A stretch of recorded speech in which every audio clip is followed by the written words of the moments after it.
Selamat siang semua. Assalamualaikum warahmatullahi wabarakatuh. Oke, pagi ini, siang ini ya, bukan pagi, saya lupa. Saya akan berbagi sebetulnya uh, tentang bagaimana kita akan melakukan uh, effective personal decision. Nah, saya akan membahas dulu dari dua hal di sini. Pertama kita lihat apa itu decision, dan kemudian yang efektif seperti apa. Nah, sekarang kita lihat tujuan webinar tadi disampaikan. Ini beberapa definisi dari decision, dari beberapa kamus yang saya ambil, tapi semuanya ada kata kunci act di sini, menindaklanjuti, lebih kurang seperti itu. Nah, langkah-langkah untuk melakukan pemilihan decision itu sebenarnya banyak sekali teorinya. Saya akan tunjukkan hanya di sini adalah dari langkah yang hanya 4 step, ini 4 step langkah, itu kita lihat ada step ketiga, choose appropriate alternative. Ada juga yang berdasarkan 5 step decision making model. Di langkah keempatnya kembali, select the best solution. Ada yang menggunakan metode 6 langkah, di sini juga ada make a decision. Lalu ada yang 7 step, choose alternative decision. Lalu ada yang 8 step, kembali muncul lagi, memilih. Nah, di sini dari semua model step decision ini, itu muncul satu kriteria. Jadi ada tahap yang selalu muncul di semua langkah, yaitu tahap memilih.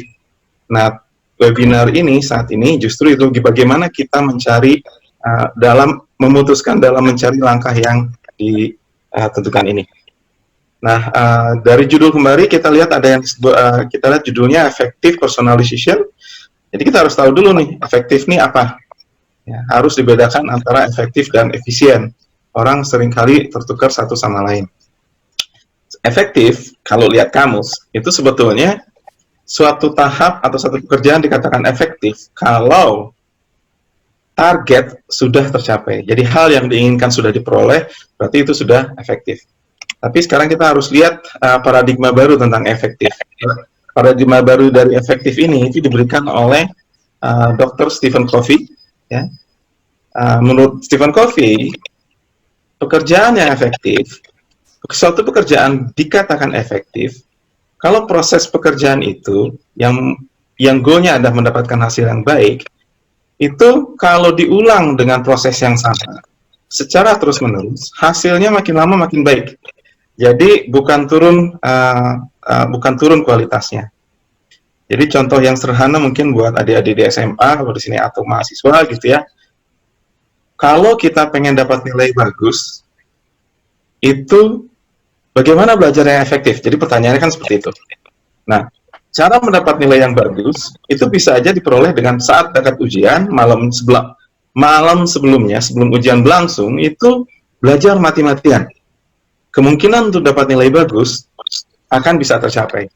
Tapi cara ini tidak efektif. Kenapa? Karena kalau kita harus mengalami beberapa kali ujian, untuk ujian pertama, badan kita masih bagus kondisinya, sehingga proses belajar semalaman itu baik, tapi pada saat akan ikut ujian keduanya, persiapannya akan turun. Kenapa akan turun? Karena badan kita sebagai produsen dari yang menghasilkan efektif tadi, kondisinya tidak lagi seperti yang pertama. Jadi kalau Senin ujian kimia gitu, dapat nilai bagus, setelah dinilai, lalu Rabu ada ujian, malam Selasa belajar, badan di malam Selasa ini sudah tidak bagus lagi kondisinya, sehingga ujian untuk yang kedua, pelajaran matematika misalnya, itu sudah tidak efektif lagi. Tidak akan menghasilkan nilai yang bagus. Nah, ini proses sepertinya adalah yang tidak efektif. Yang efektif gimana kalau ujian? Ya dicicil dari awal untuk semua proses belajar. Bedanya di situ.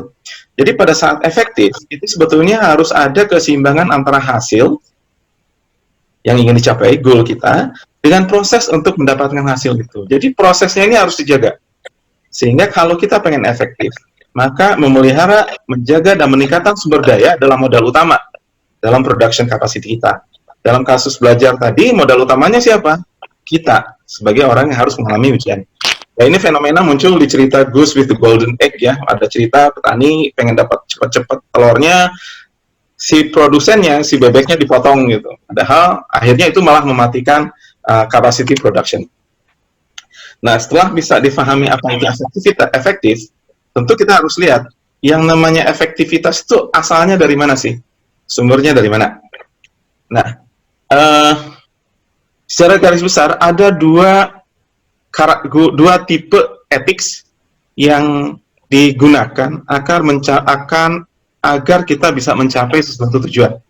Ya, yang pertama adalah tipe yang bergerak di karakter etik, dan yang kedua adalah yang bergerak di personality etik. Jadi ada yang disebut karakter etik, ada yang disebut sebagai personality etik. Karakter etik ini tidak akan langsung terlihat, karena dia berada di bawah. Diilustrasikan kayak pohon ini ada sebagai akarnya gitu. Tapi dia adalah yang paling kuat. Personalities etik itu yang muncul, yang terlihat. Nah, sebelum Perang Dunia I, orang tuh lebih banyak membangun karakter etik.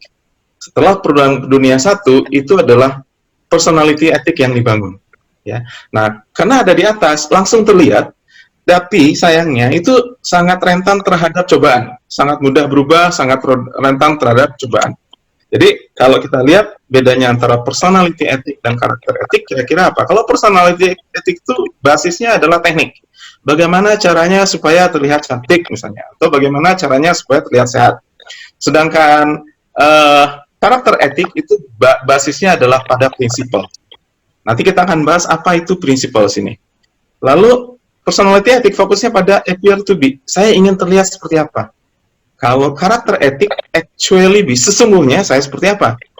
Jadi, area fokusnya kalau personality etik itu pencitraan, image creation atau pencitraan, PR, public relation, komunikasi, manajemen. Ini yang daerah kerja yang domain di personality ethics. Sedangkan karakter etik itu daerah kerjanya pada daerah-daerah yang menuju karakter. Integritas, fidelity, compassion. Jadi kalau dilihat sebagai kata kerja, kira-kira karakter ini ada seperti yang ditunjukkan di layar ini. Dari kejujuran, keadilan, tanggung jawab, dan seterusnya. Gitu. Nah, karena karakter etik adalah fondasi dari semua, dia sangat terlihat, tapi dia sangat menjadi fundamen dari yang ada di atas. Nah, pentingnya membangun karakter etik ini, kalau kita kembali ke pohon, kalau saya punya pohon yang udah tumbuh subur, kita potong aja batangnya, bagian personalities atau bagian atasnya akan hilang. Tapi kalau kita biarkan, terus disiram, muncul tunas baru. Itulah sebabnya karakter etik itu lebih penting daripada personalities etik. Nah, sehingga kalau kita pengen efektif, maka semua energi kita itu harusnya dicurahkan untuk pembentukan karakter. Ya, sayangnya pembentukan karakter ini tidak terlihat oleh yang lain dengan secara cepat. Nah, sekarang kita lihat decision maker pengen efektif. Itu bagaimana? Biasanya pada saat orang melakukan pemilihan atau decision, itu mereka berbasiskan paradigm. Ya, di sini ada satu jurnal dari Annual Review Psikologi, itu dia gunakan pemrosesan informasi sebagai paradigma dari decision making. Ya. Jadi sebetulnya decision itu adalah reaksi balas dari adanya satu stimulus. Nah, sekarang muncul istilah baru lagi nih, paradigm. Ya. Nanti dibahas paradigm seperti apa. Tapi sekarang kalau pengen efektif, maka tipe paradigm yang lain, kalau tadi di jurnal ini kan paradigmnya menggunakan information processing. Nah, sebetulnya kalau dalam decision making, itu sebetulnya paradigm yang digunakan adalah paradigm yang berpusat pada prinsipal. Yang disebut sebagai prinsipal ini sebetulnya adalah fenomena alam yang sudah terbukti dengan sendirinya. Mungkin kalau bahasa orang Muslim itu sunatullahnya seperti itu gitu, sehingga tidak bisa dibantah oleh yang lain. Gravitasi misalnya. Dia ya pasti semua benda akan tarik ke bumi, karena sunatullahnya seperti itu. Nah, pada saat kita mengembangkan karakter etik, sebetulnya ide fundamentalnya adalah bahwa ada prinsip-prinsip atau sunatullah yang akan mengatur efektivitas dari seseorang. Nah, prinsip ini itu biasanya adalah sunatullah seperti tadi. Kalau belajar semalaman, terus-menerus, orang akan sakit.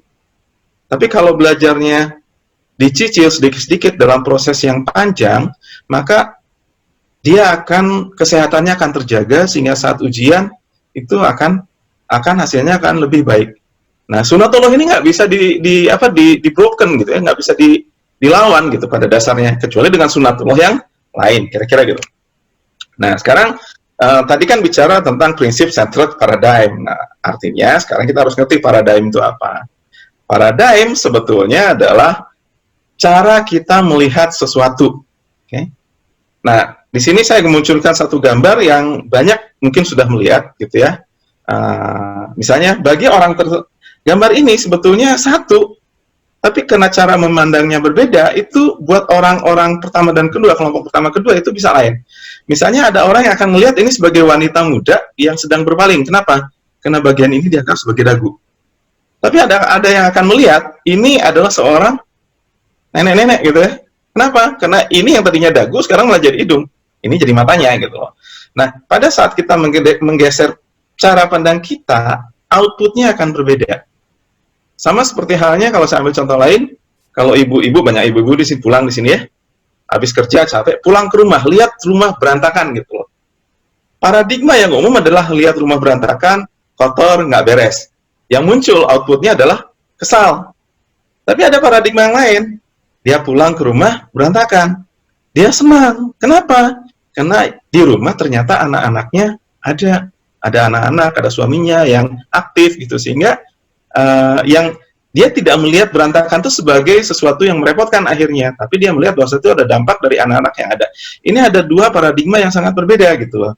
Dari satu stimulus atau satu keadaan yang sama. Nah, kita tinggal melihat paradigma mana sebetulnya yang akan membawa membangun keefektifan kita. Nah, paradigmanya mana yang dipilih? Itu menjadi pertanyaan kan? Paradigma yang dipilih pada saat ingin menentukan, mendesain sesuatu, itu adalah paradigma yang truth. Di sini saya gambarkan, ilustrasikan, ada sebuah silinder. Kalau orang punya senter warna biru, dia nyorotin ke silinder itu dari sebelah kiri, bayangan yang muncul adalah lingkaran. Ini benar buat orang yang melihat dari sebelah kiri. Kalau dari sebelah kanan, senter oranye, coklat mungkin ya, itu yang muncul bayangannya adalah persegi panjang. Buat orang yang di sebelah kanan, itu adalah bujur sangkar gitu loh. Sehingga dua paradigma yang berbeda ini, itu menghasilkan dua pandangan yang berbeda. Nah, pada saat kita ingin memutuskan sesuatu, kita harus mencari cara pandang yang memberikan informasi pada kita yang truth itu seperti apa ini. Karena kalau yang truth ini yang kita ungkapkan pada akhirnya buat orang yang di kiri maupun di kanan, baru mereka akan aware, oh iya betul gitu loh. Jadi kebenaran dengan benar itu dua hal yang berbeda, ya. Karena itu saya bilang dasarnya sunatullah itu ya benar gitu, apa adanya, nggak bisa dilawan gitu.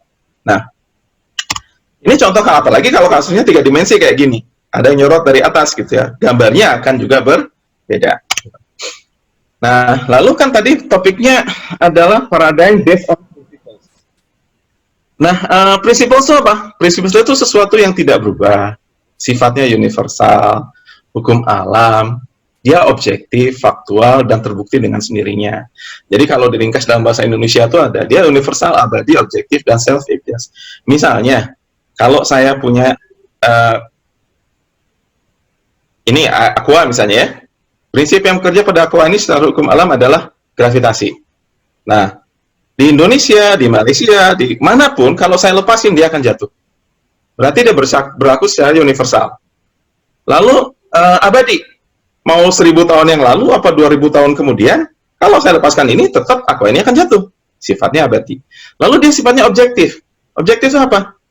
Tidak ada satu negara pun yang bisa memutuskan di negara X berlaku hukum bahwa hukum gravitasi tidak lagi berlaku gitu misalnya. Nggak bisa, karena dia sifatnya objektif. Dan self-evident, terbukti dengan sendirinya. Mengerti atau tidak mengerti, itu bisa terjadi dengan sendirinya. Jadi kira-kira prinsip seperti itu. Kalau dalam sehari-hari, misalnya kita lihat ya karakter etik yang berupa prinsip. Jujur.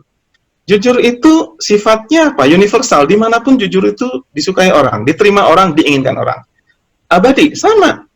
Dimana berlaku dari dulu sampai sekarang. Objektif, iya sama. Terbukti dengan sendirinya. Tinggal orang mau nggak dibuat tidak jujur, tidak adil. Kita bicara jujur apa adil? Tadi lupa ya. Adil, keadilan. Nah, kita ambil satu contoh nih ya, keadilan kembali lagi. Sekelompok pencuri, 5 orang melakukan pencuri. Dia sudah melakukan ketidakadilan pada orang yang barangnya diambil.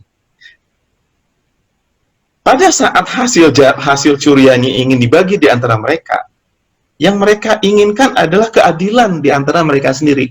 Artinya objektif kan, dan abadi dan universal. Pencuri sendiri pun yang melakukan ketidakadilan pada orang lain di kalangan kelompok mereka sendiri, kalau udah urusannya berbagi, harus adil. Kalau nggak adil gimana? Bisa bunuh-bunuhan gitu lah. Itu ilustrasi yang kedua. Nah, kita lihat tadi kejujuran, keadilan itu salah satu dari karakter etik. Ya. Nah, jadi basisnya ini principle law, ya, dalam menentukan efektivitas memilih decisions yang efektif. Nah, yang berikutnya, kalau decisionnya itu sudah diperoleh, maka kita harus berani bertanggung jawab atas decision yang telah dipilih tadi. Jadi apa? Being responsible itu adalah part dari making decision. Nggak bisa saya sudah memutuskan A, kalau misalnya hasilnya nggak bagus, itu nyalahin orang lain gitu. Kita harus terima bahwa iya, walaupun tadinya terbaca, hasilnya tidak terbaca, tidak terduga seperti yang diinginkan, mau nggak mau bahwa taking responsible ini menjadi part bagian dari itu. Nah, modal dasar untuk taking responsible ini adalah satu kegiatan yang disebut sikap, yang disebut sebagai proaktif. Nah, seringkali di masyarakat, proaktif itu dibedakan, disamakan dengan inisiatif. Dua hal yang sangat berbeda. Ada proaktif, ada inisiatif. Inisiatif itu adalah bagian dari proaktif. Pada proaktif, kita lihat ya, itu hanya bisa terjadi kalau orang itu sudah dalam tingkat dia sudah tidak tergantung. Jadi, dalam maturity continuum, itu ada 3 tahap dari perkembangan jiwa seseorang. Pertama, waktu kecil dia tergantung. Kalau dia tergantung tuh paradigmanya adalah kamu yang memilih baju buat saya, kamu yang memutuskan makanan buat saya apa gitu. Itu terjadi pada saat kita kecil. Ibu kita, si you ini yang memutuskan semua kegiatan kita. Begitu kita sudah bisa meninggalkan paradigma you, maka itu yang disebut sebagai independen, berdiri sendiri atau mandiri. Paradigmanya adalah I. Saya yang akan melakukan ini, saya yang akan memilih, saya yang akan menentukan, saya akan bertanggung jawab. Nah, yang lebih tingkat lagi itu adalah paradigma we. Saling tergantung. Kita yang lakukan ini, kita yang memilih, dan seterusnya. Paling tidak akhirnya, karena kita judulnya tadi adalah personal independence, setidaknya, maka secara kedewasaan, kita harus sudah berada pada stage yang kedua ini, di maturity stage. Nah, jadi untuk bisa mandiri, 10 menit lagi, Pak. terima kasih. Untuk bisa mandiri, sebetulnya ada 3 hal yang menjadi modal dasar. Harus proaktif, harus bisa membiasakan diri memulai tujuan akhir dengan memikirkan awalnya di pikiran, lalu dahulukan yang penting. 3 hal ini. Tapi hari ini kita hanya akan lihat sebagian kecil dari proaktif. Okay? Nah, lawan dari proaktif itu adalah reaktif. Saya besarkan huruf ECT. Kenapa? Karena tadi di awal pada saat kita bilang decision itu kan act untuk deciding gitu ya. Jadi sama. Nah, dari sini kita lihat luar biasanya bahasa Inggris pada saat bilang responsible atau responsibility itu sebetulnya adalah respond dan ability. Artinya apa? Orang yang punya sikap responsibility itu punya ability to respond dengan baik. Ya. Sekarang kita lihat antara proactive people dan reactive people. Kalau proactive people itu memilih itu selalu berdasarkan value. Dan selalu kalau bertindak, mereka selalu berpikir dulu.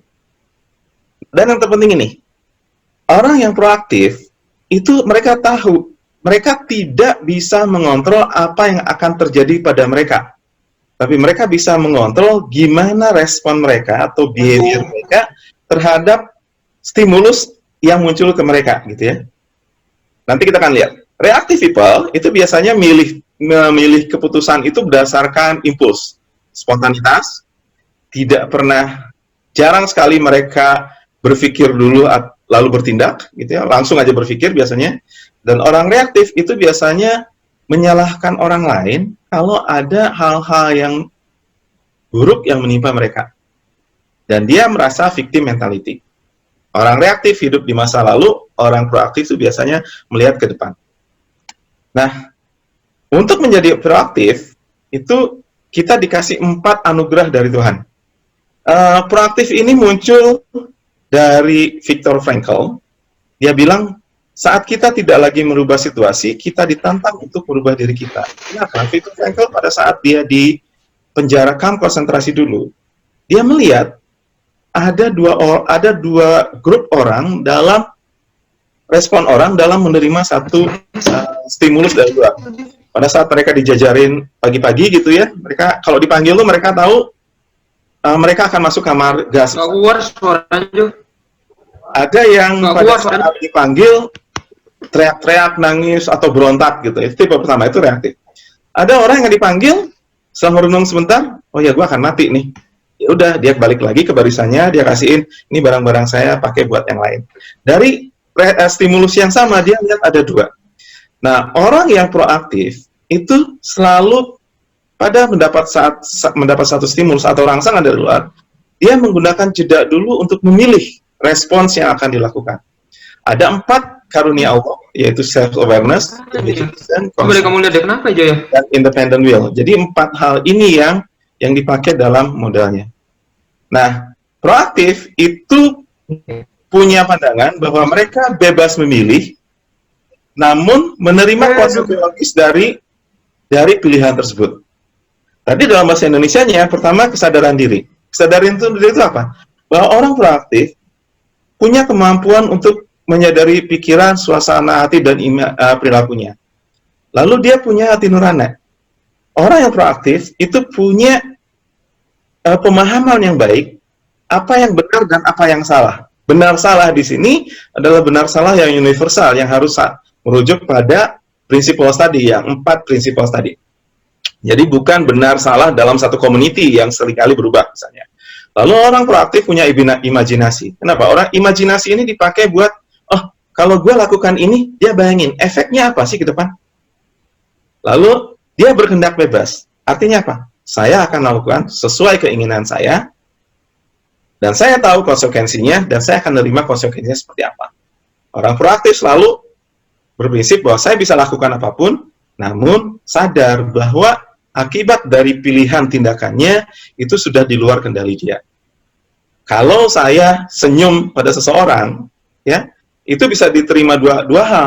Pertama, orang yang nerimanya ngelihat tanda ramah-tamah, tapi bisa jadi ada orang yang ngelihat, ini orang kok sinis banget gitu ya. Karena orang yang nerima sinis mungkin pandangannya bajunya baru cukur yang gagal misalnya gitu.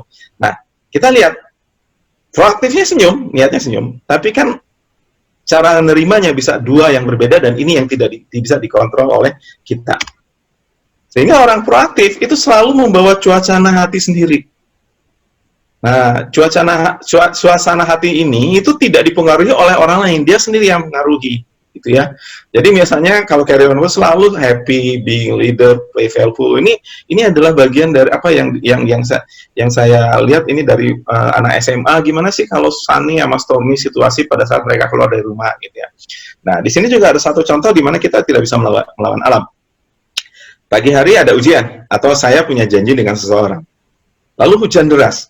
Hujan deras ini adalah stimulus yang datang dari luar. Kalau orang yang reaktif, dia nggak mikir panjang, udahlah, gara-gara hujan gue nggak pergi gitu. Daripada gue basah-basahan misalnya ya. Tapi kalau orang yang proaktif, dia akan berpikir, hujan saya tidak bisa kontrol, kalau nunggu lebih lama. Mungkin orang yang reaktif, dia bilang, saya akan nunggu sampai hujan selesai. Tapi orang yang proaktif, dia akan berpikir, apa yang saya bisa lakukan, supaya bisa berangkat, pergi misalnya. Pakai payung misalnya satu. Atau, ya kontak ke orang yang janjiannya gitu. Saya terlambat hujan nih, kondisi badan nggak bagus misalnya, mungkin akan terlambat ke sana. Nah, itu adalah langkah-langkah yang dilakukan oleh orang yang bersikap proaktif. Oke. Nah, dalam memenuhi ini ada yang disebut sebagai lingkaran kontrol dan kepedulian. Orang yang proaktif selalu bergerak pada lingkaran pengaruh dia. Jadi dia selalu bergerak pada faktor-faktor yang bisa mempengaruhi dia, yang dia bisa tindaki. Sedangkan orang reaktif itu bergerak pada circle of concern. Jadi ini kira-kira kesimpulannya ya, nanti mungkin akan disampaikan ya. Prinsipnya adalah untuk mendapat decision efektif, decision ini harus berangkat dari paradigma yang berdasarkan prinsip dan karakter etik, dan ini adalah prinsipnya, karakter etiknya ada tadi, lalu setiap decision making harus disertai dengan taking responsibility terhadap decision tersebut. Jadi ini sikap proaktif yang diberikan. Terima kasih, semoga ini bisa menjadi bahan renungan untuk kita semua. Saya kembalikan ke Ibu Moderator kita. Assalamualaikum warahmatullahi wabarakatuh. Selamat siang Bapak dan Ibu semua, saudara-saudara. Terima kasih juga kepada host ya, Bu Yeni, moderator Bu Eni. Senang sekali saya bisa bersama Bapak dan Ibu. Kita akan melanjutkan apa yang sudah disampaikan Pak Ahmad. Saya sudah mengikutinya. Udah bagus sekali gitu. Tinggal kita sekarang memang langsung kita ke yang lebih simple mungkin juga saya share. Ini suara saya jelas ya, Ibu Bapak? Jelas, Bu Eni? Jelas ya, oke. Jadi bagaimana kita membuat sebuah keputusan pribadi yang efektif gitu ya. Pokok bahasannya nanti saya akan buat sejelas mungkin. Mudah-mudahan webinar ini membuat kita menjadi lebih berdaya ya, powerful, dan juga bisa melatih diri untuk itu dan bermanfaat buat bagi Bapak dan Ibu yang mengambil keputusan siang hari ini untuk mengikuti, dan juga mudah-mudahan keputusan Bapak dan Ibu, saudara-saudara tidak mengecewakan, karena berbagai bentukan sehari-hari kita itu adalah bentukan dari sampai saat ini, dari mulai kita kecil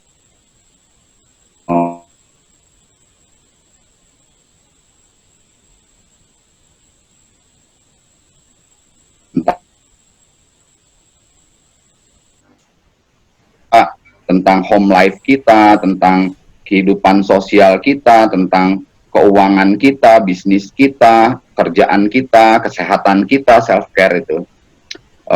Banyak di antara kita juga, apapun peran kita, apakah sebagai dosen, mahasiswa, dan mungkin juga sebagai manajer dan sebagainya, itu berada di persimpangan jalan keputusan pribadi. Banyak keputusan-keputusan pribadi, ini bukan keputusan bisnis ya. Kalau keputusan bisnis kan sifatnya formal, organisasional, dengan perencanaan bisnis, organisasi, begitu kan.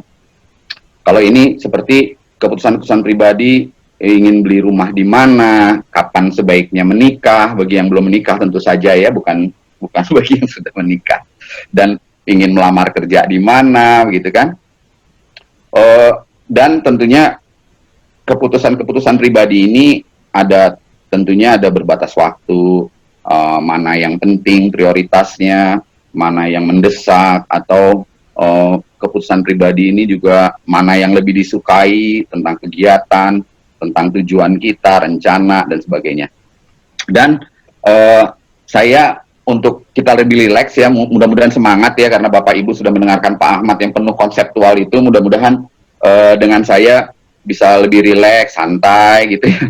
Kita buatlah diri kita serileks mungkin, sesantai mungkin, tetapi kita memperoleh manfaat yang tidak kurang ya. Artinya benar-benar the most benefit of our time di dalam 30 menit ini, mudah-mudahan gitu ya. 30 menit kurang dalam penjelasan saya begitu. Saya beberapa hari ini mengikuti juga, karena juga banyak waktu gitu ya di rumah, nonton film Jepang, judulnya Time Taxi, drama Jepang nih. Time Taxi itu ini pas benar sebenarnya dengan pembicaraan kita mengenai keputusan pribadi, karena di dalam Time Taxi itu ada tentang keputusan orang yang naik taksi ingin mengulang kembali. Jadi misalnya ada seseorang gitu ya, dari episode pertama saya ikuti, seseorang naik taksi, lalu si taksi ini bisa membawa kembali orang tersebut di jam sebelumnya, 3 jam sebelumnya atau 5 jam sebelumnya. Tapi tarifnya juga namanya mungkin drama Jepang ya, itu tetap mahal, 10.000 yen begitu, yang membuat orang kaget. Karena ini taksinya ini bukan hanya perjalanan lokasi dari satu titik A ke titik B, tapi juga perjalanan waktu gitu. Ada cerita nih seorang pemuda gitu ingin mengambil keputusan, janjian bertemu dengan kekasihnya gitu, calonnya di sebuah restoran, ingin melamar. Dia diam-diam dia sudah membeli cincin kawinnya untuk melamar lah, disiapin untuk propose, ketemuan di restoran, seorang pemuda itu datang, kebetulan datangnya terlambat gitu misalnya. Pada saat dia datang, sang kekasih udah nunggu lama dengan wajah yang agak masam, marah, kenapa terlambat, kenapa dasar memang sudah kebiasaan dari udah 8 tahun hubungan kita selalu terlambat dan sebagainya, sehingga marah, si kekasihnya minta putus. Padahal nih si pemuda ini sudah menyiapkan cincin kawinnya gitu. Terpukul si pemuda pulang jalan naik taksi dan cerita ke supir taksi, lalu supir taksi itu memberitahu ya memang Jepang ekonomis, negaranya punya uang nggak? Kalau punya uang $10.000, saya balikin lagi nih ke 3 jam sebelumnya, jangan terlambat, maksudnya gitu. Keputusan itu dirubah sama si pemuda, siap gitu kan, 10.000 yen gitu, dibayar, balik lagi ke tempat dia melamar. Dia tidak terlambat, datang dengan tidak terlambat, dia propose, si wanita senang sekali. Kok kamu kebiasaan datang terlambat, ini tidak terlambat. Bahkan tidak hanya datangnya tepat waktu, lebih dulu dari sang wanita, tetapi bahkan sang pemuda itu juga bahkan minta maaf kalau selama ini dia suka terlambat dan sebagainya. Akhirnya dia mau mempropos wanita itu, kekasihnya, dengan, tetapi di situ tiba-tiba lewat seorang pemuda. Wah, kenal dengan si wanita itu. Kamu kan yang pesta mabuk-mabukan semalam sama saya ya? Oh, gitu. Loh, ini calon kamu, katanya payah ya kata kamu kan semalam kan, gitu. Kagetlah si sang pemuda itu yang mau melamar. Langsung diambil cincin kawinnya, dia marah, gantian, dia tidak jadi memutuskan untuk melamar lagi, dia putuskan, walaupun si wanita itu nangis-nangis ingin menjelaskan dulu, langsung pergilah si laki-laki. Keputusan kedua yang berubah. Yang ketiga, di dalam taksi yang sama, si tukang taksi nasihatin, belum tentu loh, itu kan belum dengar penjelasannya ada apa, dia mabuk-mabukan kenapa, atau coba aja dengerin dulu. Agak menyesal juga si pemuda, dia balik lagi untuk ambil keputusan ketiga. Oke lah, saya mau dengerin dulu. Jadi dia lamar, propose, lalu si datanglah biasa laki-laki yang dikenal si wanita itu, dia dengerin dulu, terus dia diam dulu, ya nggak apa-apa kamu. Rupanya terus dijelaskan oleh si laki-laki yang datang itu, yang merasa kenal dengan si wanita kekasihnya si pemuda itu. Dia bilang, iya, tapi dia sebenarnya mabok, dia nggak mau tuh, hanya ikut-ikutan teman-temannya semua yang mabok, mungkin di Jepang tuh suka minum-minum gitu, sehingga dia ikut keluh kesah juga, ini nih calon saya sudah lama nggak melamar-lamar saya, padahal dia orangnya sebenarnya baik sekali walaupun suka terlambat, tapi dia orangnya penuh tanggung jawab, punya talent dan sebagainya. Sehingga si laki-lakinya itu terkaget-kaget, benar-benar dimaafkan si wanita. Tapi pada saat itu juga ada perampok masuk di restoran itu, ditembak semuanya, mati itu kan si laki-lakinya dan si wanitanya. Dan maka keputusan-keputusan yang diambil sudah 3 kali itu menampakkan hasil yang berbeda-beda. Cuman di film itu memang ada akhirnya happy end, karena bisa diulang-ulang, namanya juga fiksi ya. Jadi ditembak, si laki-laki mau ditembak oleh perampok, si wanita lah yang bilang, oh saya nggak bisa, calon saya ditembak, lebih baik bunuh saya dulu, maksudnya gitu-gitu. Komitmen dari si wanita itu kelihatan di situ dalam mengambil keputusan. Dan itu pada saat dia dibalikan ke taksi lagi, ya gampang. Caranya tidak jadilah makan di restoran itu, selamat semua, happy ending. Nah, jadi saudara-saudara, keputusan berdasarkan waktu memang tidak ada perubahannya. Jadi personal decision making itu kita hanya ada waktu saat kita putuskan, kita tidak bisa balik lagi. Tapi kita bisa memperbaiki ke depan. Di dalam beberapa literatur, making effective decision tuh faktor-faktornya yang seperti tadi dijelaskan oleh Pak Ahmad, ya ada mengenai paradigm, persepsi kita, perspektif kita, apa yang menjadi prioritas kita, mana yang penting, mendesak, atau yang disukain, apa yang menjadi acceptability kita, yang bisa kita terima dengan ukuran resikonya, apakah kita misalnya mau membeli mobil, misalnya goalnya nih yang hijau membeli mobil, apa saja kriterianya, misalnya dalam membeli mobil, kriterianya misalnya harganya, warnanya, atau mereknya, atau telepon, atau mesinnya begitu. Dan ada alternatif mau beli mobil merek apa Honda, Toyota, Daihatsu dan sebagainya. Itu ada tujuannya, ada values, nilai-nilai kita, demand, style, judgment, itu semuanya mempengaruhi keputusan pribadi yang berbeda dengan keputusan organisasi begitu.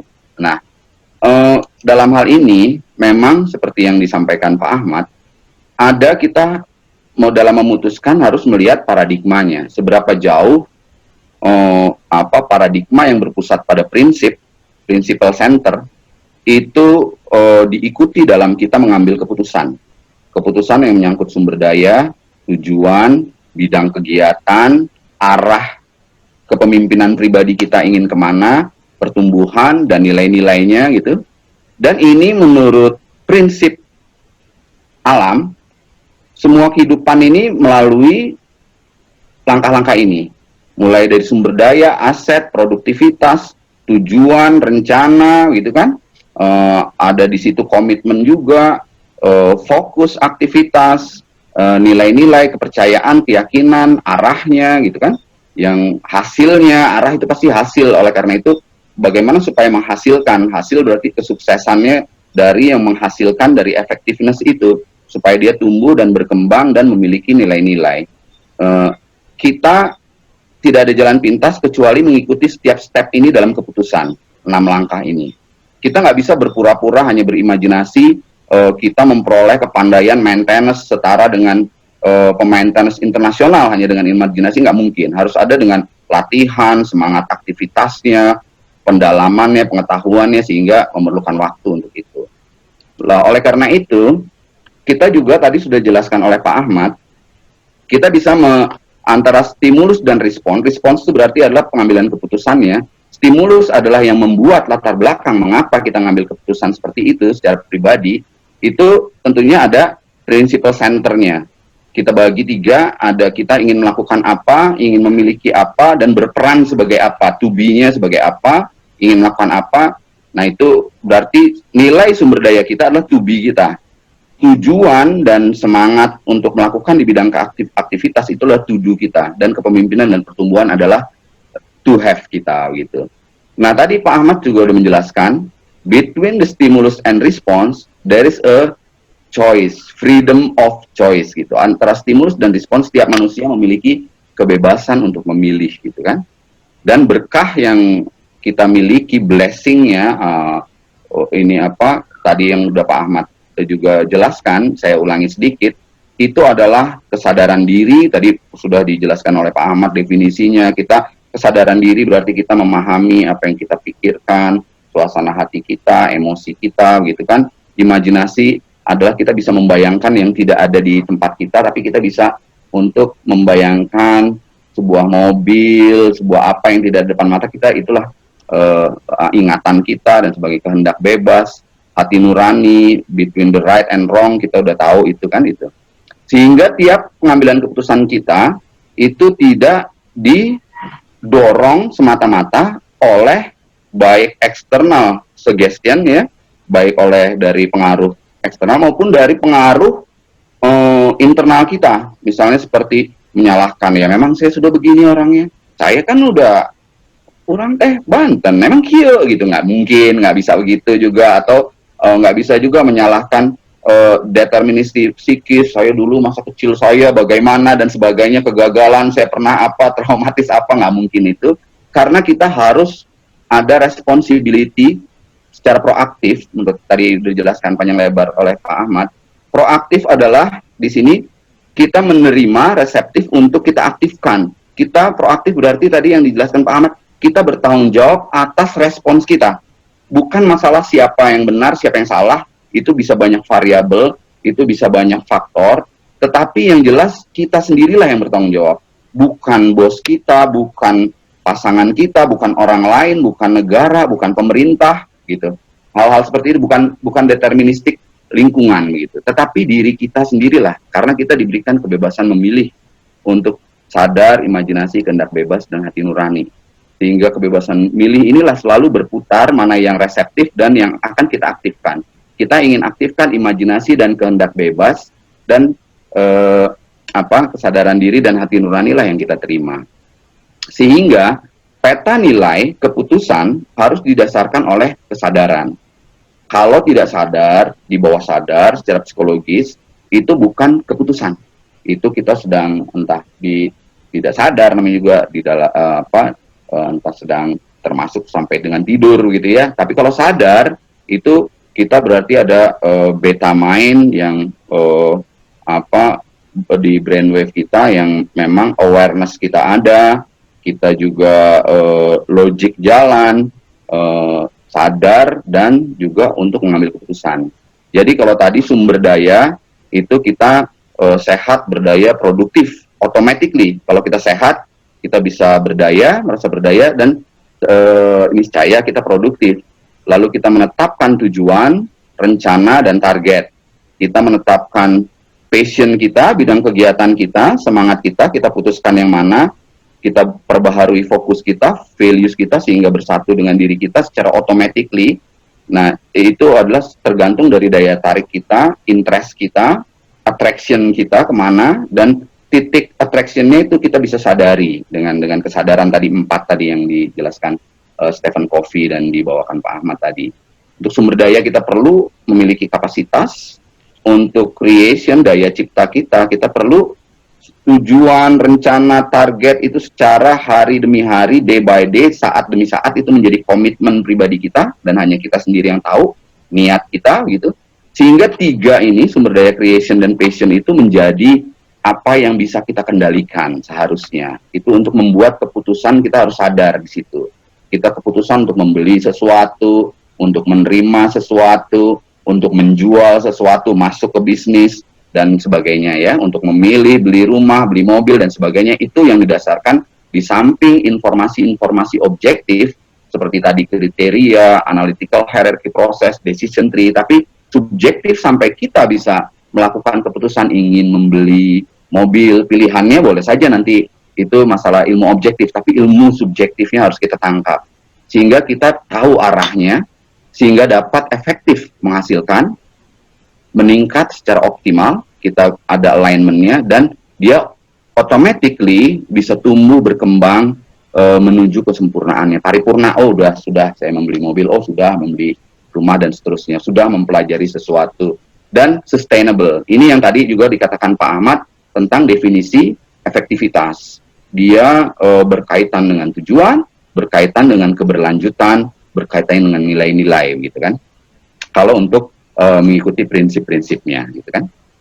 Nah, untuk mempermudah yang tadi dalam elemen pengambilan keputusan itu menyangkut sumber daya, tujuan, semangat, bidang kegiatan, arah kepemimpinan diri, pertumbuhan nilai yang kita bagi 3, itu bisa kita gambarkan dalam kuadran 4 dimensional, sumber daya, daya tarik, kepemimpinan, dan nilai. Sumber daya kita yang kita harapkan menjadi aset kita dan jadi produktivitas kita, itu bisa kita jalankan untuk memiliki semangat daya tarik dengan arah yang tepat, niscaya bermanfaat, berguna begitu. Sumber daya tarik jalan dari waktu ke waktu, semakin kita menjadi efektif gitu kira-kira. Ini dibacanya searah jarum jam, dan dia akan berkelanjutan, bersifat berkelanjutan, sustainable gitu, terus menerus. Nah, ini juga sumber daya yang kita harapkan membuat kita menjadi stabil. Stabil seperti kita main sepeda misalnya, itu berarti kita punya keseimbangan, stabil, terus bergerak. Dan kita punya tujuan yang kita ikutin dengan sukacita, suka terhadap cita kita, terhadap aspirasi antisipatif kita, begitu kan? Sehingga kalau stabil, kita mudah untuk sukacita. Dalam mengambil keputusan harus sukacita, perlu adanya sukacita. Kalau tidak sukacita, tidak menimbulkan rasa senang, berarti suatu emotional guidance system kita harus jalan. Ada apa? Jangan mengambil keputusan dalam kondisi emosi dan sebagainya. Sehingga dengan demikian arah kita bisa sukses dan sesuai dengan tujuan. Sukses berarti artinya efektif, artinya menghasilkan, dia nanti akan meningkat, tumbuh, berkembang, dan sesuai dengan tujuan kita menjadi refresh lagi, menjadi kenyamanan kita untuk terus berlanjut di dalam pengambilan keputusannya berikut-berikutnya, begitu kan, secara berkelanjutan. Sehingga ini dalam DISC personality juga disebutkan stabil, influence, dominance, and compliance, atau kadang-kadang dibaca searah kebalikan jarum jam menjadi DISC personality kan, stabil, influence, kita bisa mempengaruhi, bukannya dipengaruhi, bukan to be influence, kita mempengaruhi agar menjadi intimacy gitu kan, kita dominance, menghasilkan, kalau bisnis berarti kita laba, dan kita compliant, sesuai dengan aturan, sesuai dengan hati nurani kan begitu. Dan itu setiap saat proses-proses pengambilan keputusan apapun, yang penting berarti ada komitmen untuk stabil, influence, dominant, compliance. Setiap unsur ini ada di dalam diri kita. Walaupun para psikolog nanti kita dominannya itu orang apa ya? Orang C, apa orang I, apa orang S, apa orang D gitu. Tapi dalam setiap saat kita harus menyadari bahwa ini adalah sebenarnya sebuah proses yang diperlukan dalam pengambilan keputusan.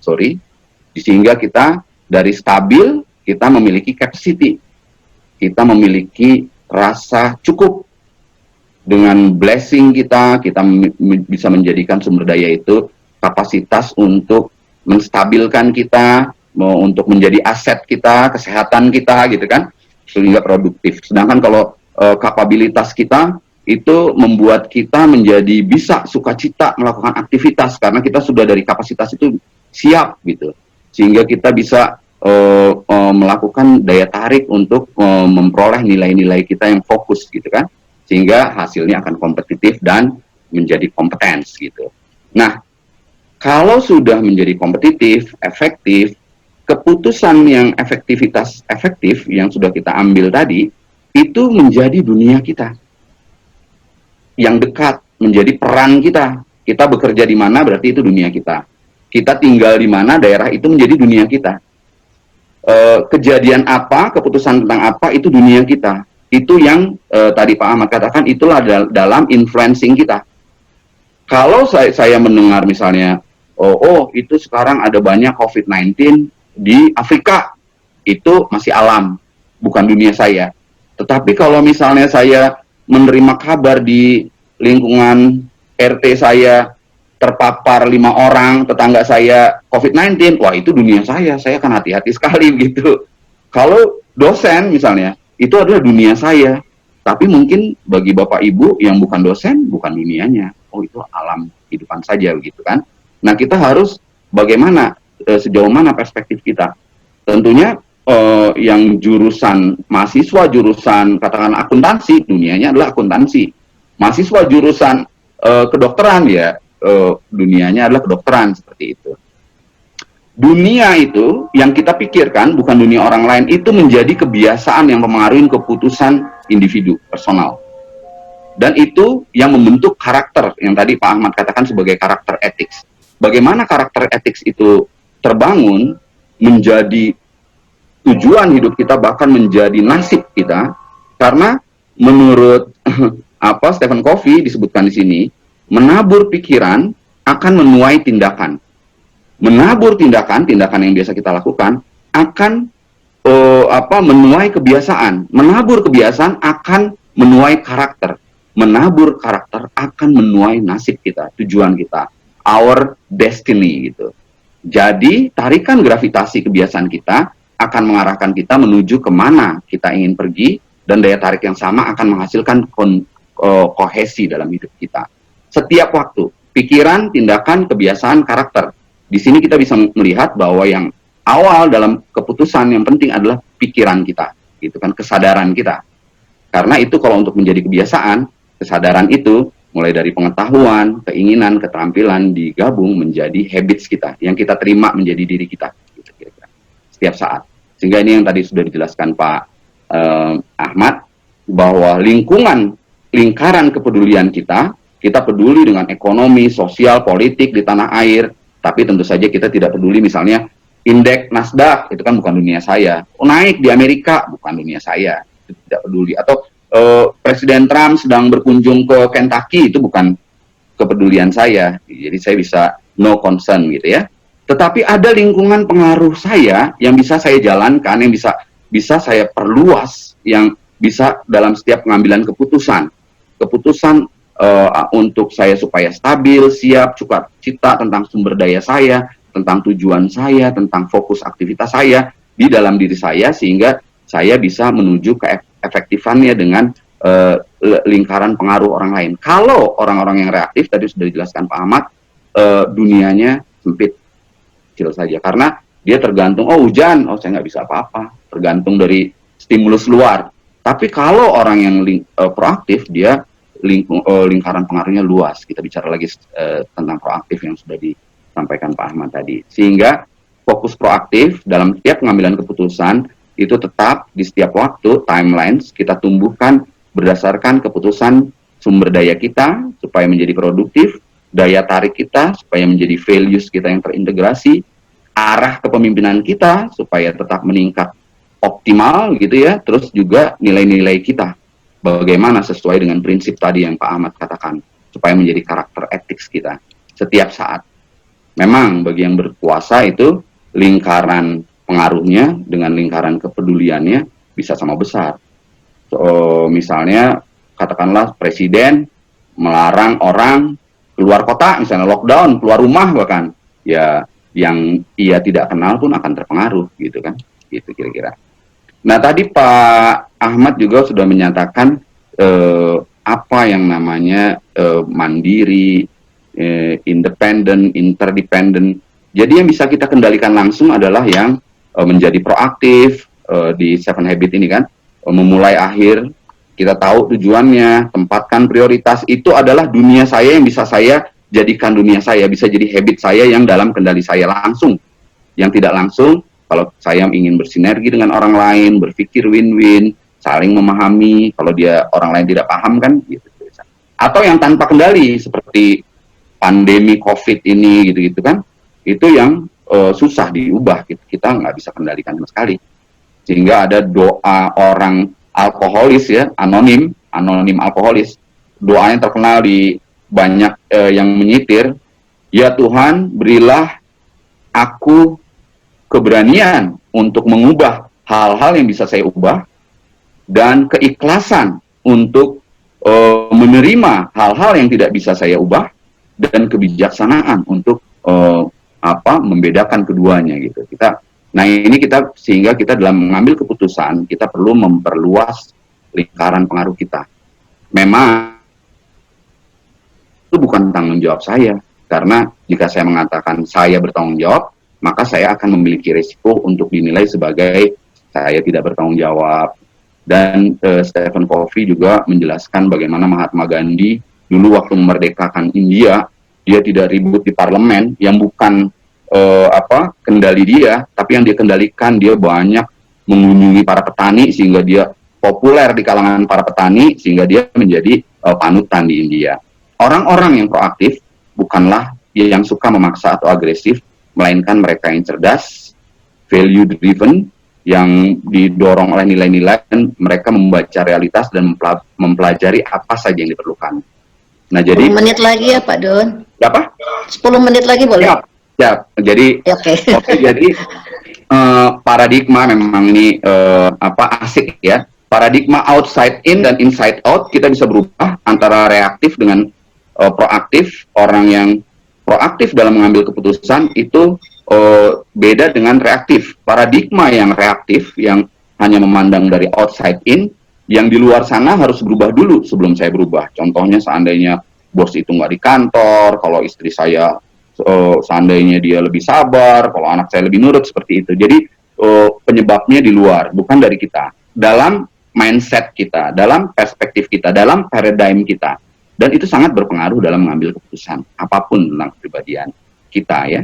Sedangkan kalau inside out, dengan cara yang berbeda, secara positif kita bisa merubah apa yang di luar sana, gitu.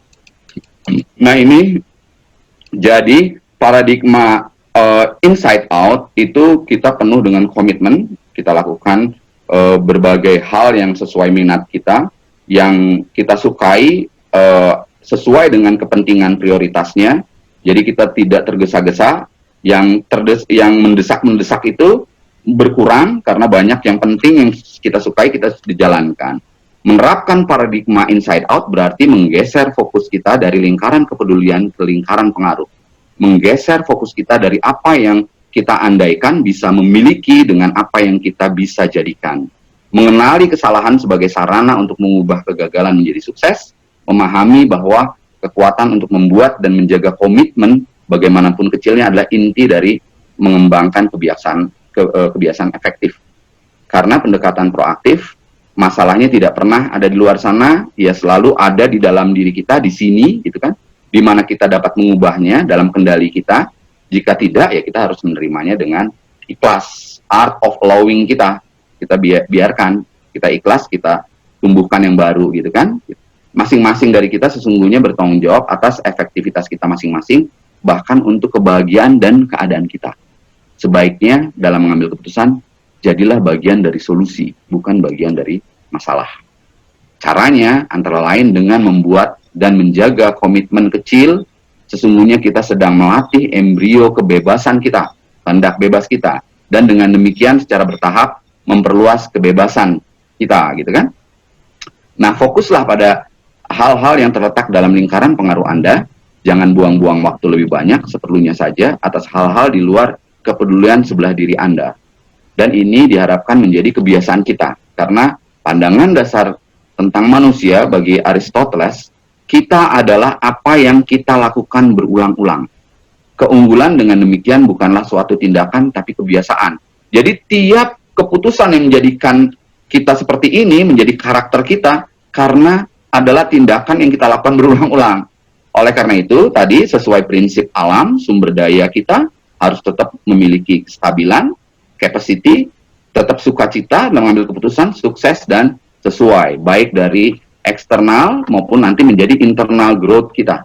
Ini dari kita stabil, sukacita dalam berhubungan dengan orang lain, dengan sugesti, eksternal, dan sebagainya. Itu secara timelines itu berputar, melingkar dalam hypnoid loop seperti ini, menjadi kita seperti sekarang. Stabil, sukacita, sukses, sesuai, gitu. Nah, kesadaran yang menjadi kebiasaan itu, sesungguhnya hanyalah 12%. Kita menerima unit-unit pesan atau respon, baik dari body kita, lingkungan, dari bawah sadar kita maupun kesadaran kita, masuk ke bawah sadar kita menjadi habit kita, itu hanya 12% kita terima. Di kita bagi orang dewasa, bukan kalau anak kecil itu sampai usia 8 tahun, kesadarannya belum terbentuk. Dia nggak ada area kritisnya, logiknya belum jalan, semua penuh imajinasi dan berbagai kesan saja. Semua masuk ke modern memory yang dari kecil itu masuk ke bawah sadarnya. Semua mau positif mau negatif masuk, tetapi dengan setelah usia 9-14 tahun itu manusia terbentuklah area kritis sadar maupun bawah sadarnya. Dia tidak menerima begitu saja respons dari luar, ya, sehingga dia bisa menyaringnya, sehingga sebuah pikiran atau ide atau konsep jika tidak segera ditolak, maka ia dapat tinggal di area kritis sadar hingga selama 1,5 jam sebelum pindah ke area kritis bawah sadar. Pikiran atau bayangan dapat menetap di area kritis selama 24 jam. Pikiran, ide, atau konsep bisa diterima oleh bawah sadar atau dilepaskan dalam mimpi. Ini yang nanti menjadi kebiasaan kita. Karena misalnya, katakanlah orang yang addicted, mau itu terhadap minuman, terhadap rokok, secara sadar dia tahu, oh ini nggak baik. Tetapi dia tidak bisa merubahnya, karena yang bisa merubah perilaku hanyalah bawah sadarnya. Benar-benar misalnya dia benar-benar harus dimasukkan ketidakinginan merokok itu harus benar-benar masuk menembus area kritisnya ke bawah sadar hingga menjadi belief dia.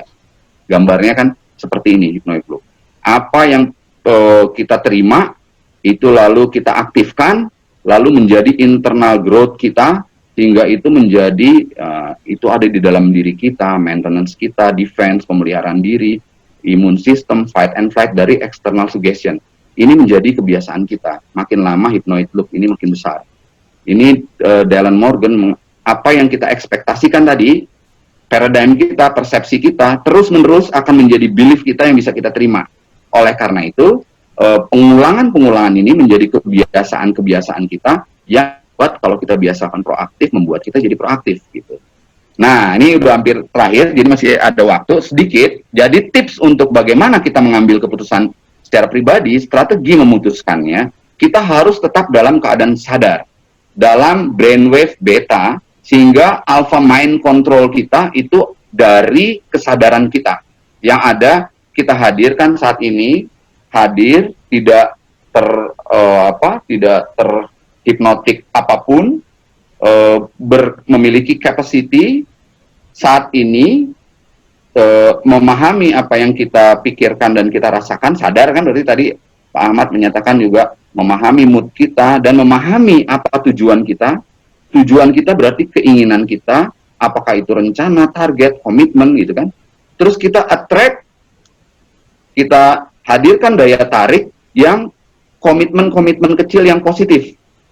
Kita imajinasikan dia semangatnya, karena semangat ini sangat penting.